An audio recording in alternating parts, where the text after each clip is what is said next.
이 영상이 좋으셨다면 구독과 좋아요 부탁드립니다. 네, 안녕하세요. 박병건의 사이다 법률 상담입니다. 다음 사건은 저희 음주운전 사건입니다. 네. 어려운 음주운전 사건임에도 저희 변호사님께서 집행유예를 받게 해주셨다고 들었어요. 네.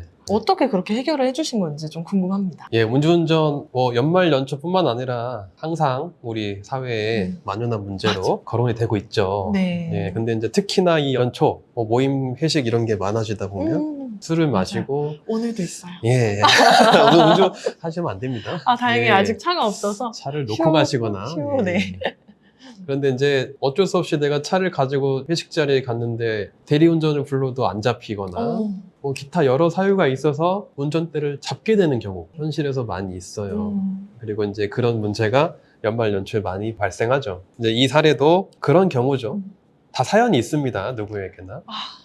진짜 명언이네요. 누구에게나 사연은 있어요. 이분도 맞아요. 네.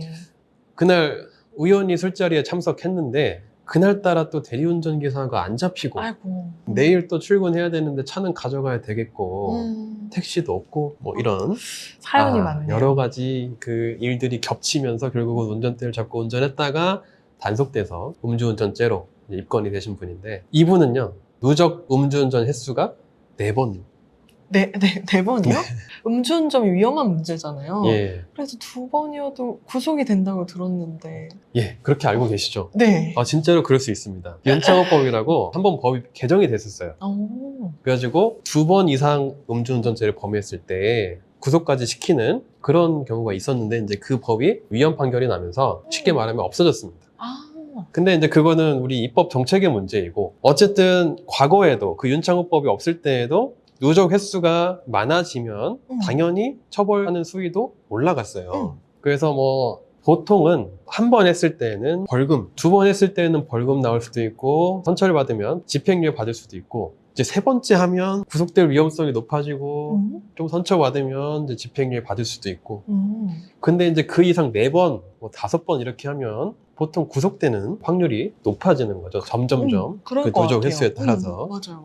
근데 이제 이분은 4번이잖아요. 그런데 어떻게 집행유예를 받을 수 있었을까? 진짜 신기해요. 궁금하시죠? 네. 네.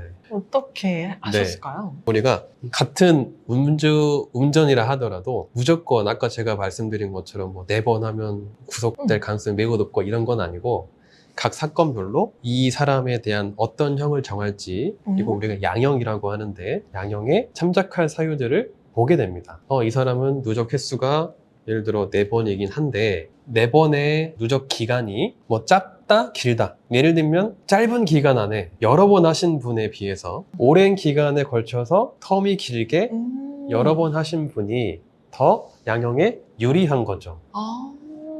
예를 들어 4년에 걸쳐서 4번 했다 그러면 연애 한 번씩 한 거죠. 맞아. 그러면 이분은 형사처벌 받고 또 하고 또 하고 또 한 거예요. 맞아. 그러니까 이럴 때는 이제 죄질이 안 좋은 거죠. 근데 이제 과거 전력이 좀 오래전에 10몇 년, 20몇 년 전에 있었던 것이다. 그리고 이제 과거에 처벌을 받았는데 한동안 범죄를 저지르지 않다가 이번에 또 음주를 했는데 아까 그 짧은 기간에 여러 번 하신 거에 비해서 죄질이 비교적 나쁘지 않다. 물론 음주 자체가 죄질이 안 좋지만 이런 양형 요소들이 고려가 되는 거예요.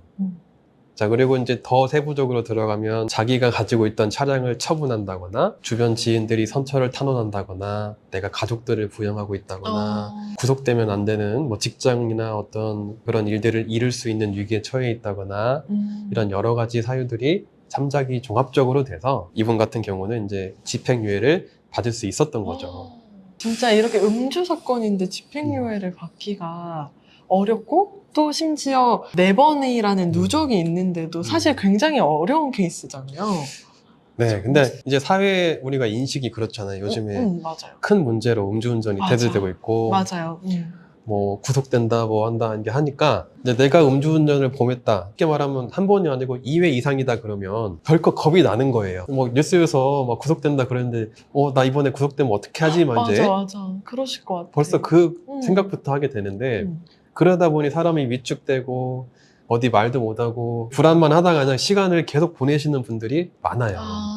그런데 이렇게 케이스별로 이게 반드시 구속되는 건 아니고 경우에 따라서는 뭐 벌금이든 집행유예든 다른 결과가 나올 수도 있기 때문에 변호사에게 자문을 구해서 내가 어떤 위치인지 현재 향후에 재판을 받았을 때 어떻게 될 것 같은지 자문을 구해서 내가 인지를 하시는 게 좋고, 그 다음에 필요하다면은 변호사를 선임해서 이런 집행유예 판결을 받는 등으로 구속을 면할 수 있는 그런 결과를 맞으시는 게 중요하겠죠. 경우에 따라서 달라질 수 있는 결과가 나올 수 있기 때문에 두려워하지 마시고 네. 저희 변호사님께 항상 언제든지 한번 문의해 주시면 그 문제에 대해서 해결해 드릴 거기 때문에 언제든지 노크 한번 해주세요. 서두에 말씀드렸듯이 그동안 좀 많이 바쁘긴 했는데 그만큼 결실도 많이 있었던 것 같습니다. 아직 소개 못 드린 사건들도 많으니까 앞으로 계속해서 소개를 드리도록 하겠습니다. 네, 너무 좋았습니다. 그러면 저희는 다음에 더 좋은 주제로 찾아오도록 할게요.